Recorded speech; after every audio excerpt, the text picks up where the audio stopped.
Di dalam kitab suci Al-Quran, ternyata terdapat nama surat yang unik yaitu surat Al-Baqarah yang berarti sapi betina. Namun, tahukah kalian apa misteri di balik kisah sapi betina tersebut? Mari kita simak kisah dan sejarahnya. Perlu diketahui, bahwa Al-Baqarah adalah surat kedua yang terdapat di dalam kitab suci Al-Quran, yang memiliki 286 ayat, memiliki 6.221 kata, dan memiliki 25.500 huruf. Hal tersebut lantas menjadikan Al-Baqarah sebagai surat terpanjang di dalam kitab suci Al-Quran. Al-Baqarah sendiri memiliki arti sapi betina. Kisah sapi betina dalam surat Al-Baqarah ini berlatar belakang di masa dakwahnya Nabi Musa alaihissalam kepada kaum Bani Israel.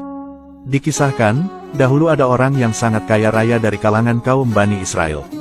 Namun, orang ini sudah berusia tua dan tidak memiliki anak. Artinya, ketika ia meninggal dunia, maka nantinya tidak ada ahli waris yang berasal dari darah keturunannya. Maka, yang akan menjadi ahli waris atas hartanya kelak adalah saudara-saudaranya.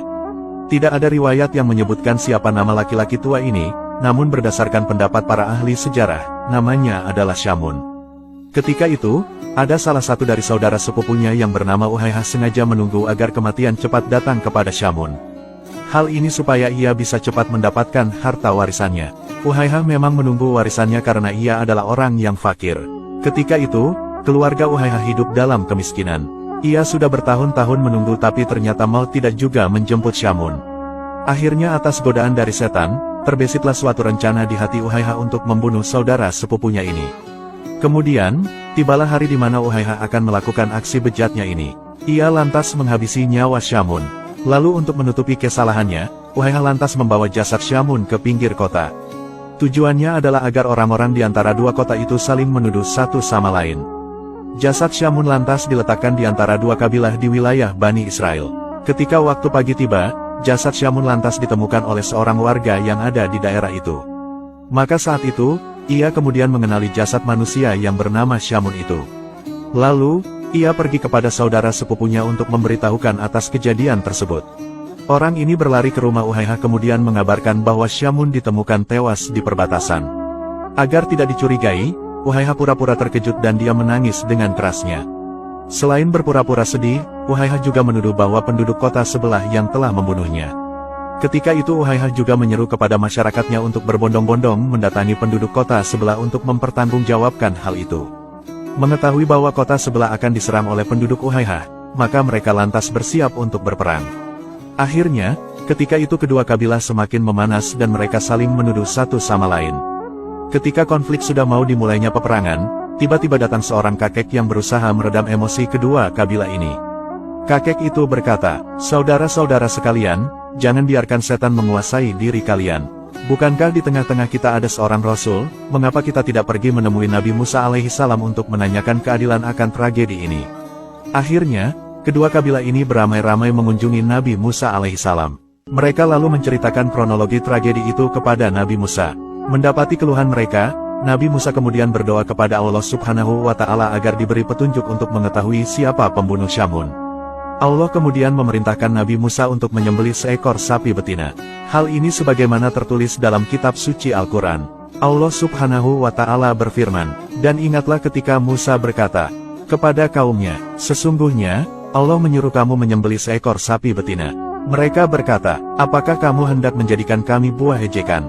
Musa menjawab, "Aku berlindung kepada Allah agar tidak menjadi salah seorang dari orang-orang yang jahil."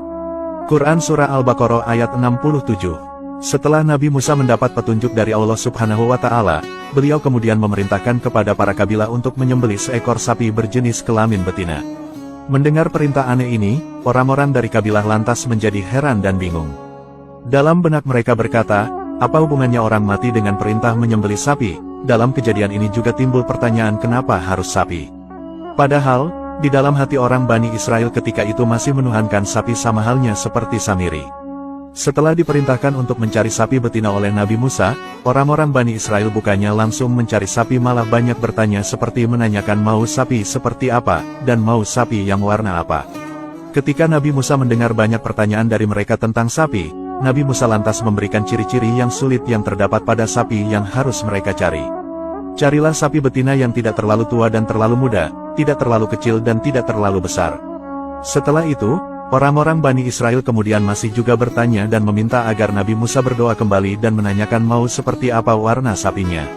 Setelah mendapat petunjuk, Nabi Musa lantas berkata, carilah sapi betina berwarna kuning pekat yang tak ada warna lain kecuali kuning di seluruh tubuhnya. Kemudian, penduduk Bani Israel lantas menyebar dan mencari sapi yang dimaksud. Di sisi lain, pada zaman tersebut hiduplah seorang keluarga miskin. Sebelum meninggal dunia, ayahnya menginjakkan seluruh hartanya dan hanya disisakan seekor anak sapi betina untuk anak dan istrinya. Ketika anak ini tumbuh dewasa, ia sangat saleh dan berbakti kepada ibunya. Setiap hari anak ini pergi ke hutan untuk mencari kayu bakar dan kemudian dijualnya di pasar. Lalu, dari hasil jualan itu ia membeli makanan untuk dirinya dan ibunya. Pekerjaan ini terus dia lakukan setiap hari untuk menyambung hidup dirinya dan ibunya. Pada suatu hari, ibunya berkata bahwa ayahnya dahulu telah mewariskan seekor anak sapi betina untuknya. Sapi itu ditinggalkan di hutan. Maka, sang ibu meminta anaknya tersebut untuk pergi ke sana dan mengambil hak atas sapi betina tersebut. Pemuda itu pun kemudian memutuskan untuk pergi ke hutan. Ia kemudian berhasil menemukan dan mendapatkan sapi warisan ayahnya itu. Lalu, sapi itu lantas dibawa ke rumah untuk diberitahukan kepada ibunya. Ibunya kemudian berkata, sesungguhnya engkau adalah orang fakir dan tidak memiliki harta. Engkau kerepotan mencari kayu bakar di siang hari, sedang di malam hari melakukan qiyamul lail. Oleh karena itu, pergilah dan jual sapi itu di pasar dengan harga 3 dinar. Setelah mendapat perintah dari ibu, pemuda itu kemudian pergi ke pasar untuk menjualnya. Ketika sedang menunggu, datanglah seorang laki-laki. Di sini Allah sedang memuji hambanya yang soleh ini dalam menjalankan tugas dari ibunya.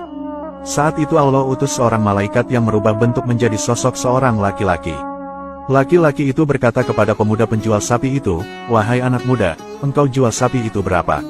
Pemuda itu menjawab, aku menjualnya dengan harga 3 dinar, dengan catatan ibuku meridhoinya. Laki-laki itu kemudian berkata, bahwa ia ingin membeli sapi itu 6 dinar tapi dia jangan meminta persetujuan pada ibunya.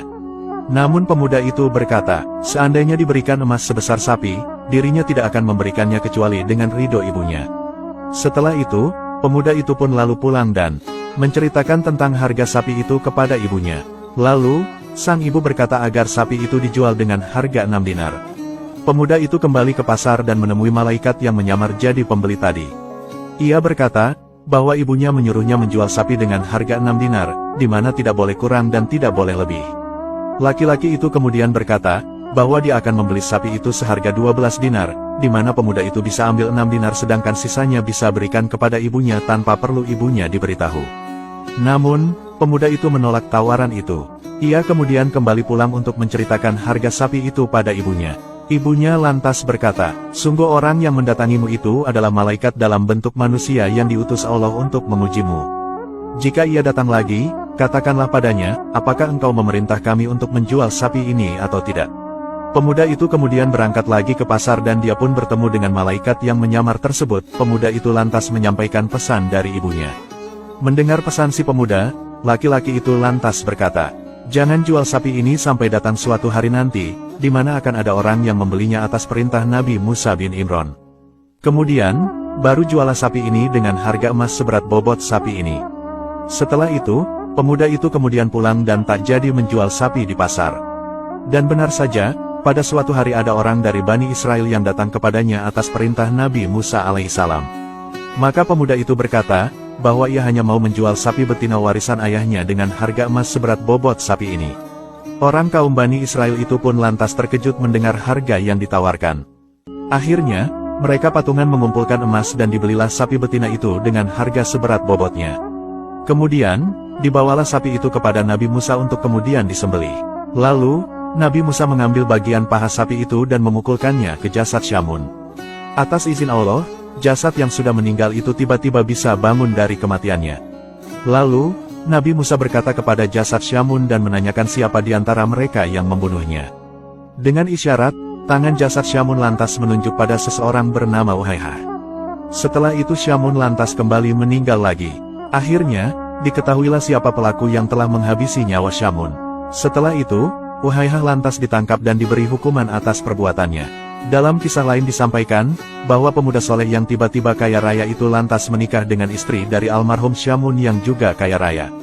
Begitulah akhir kisah bahagia dari sosok pemuda yang awalnya miskin namun sangat solih. taat, dan sangat berbakti kepada kedua orang tua. Semoga kisah ini bermanfaat. Wallahu a'lam.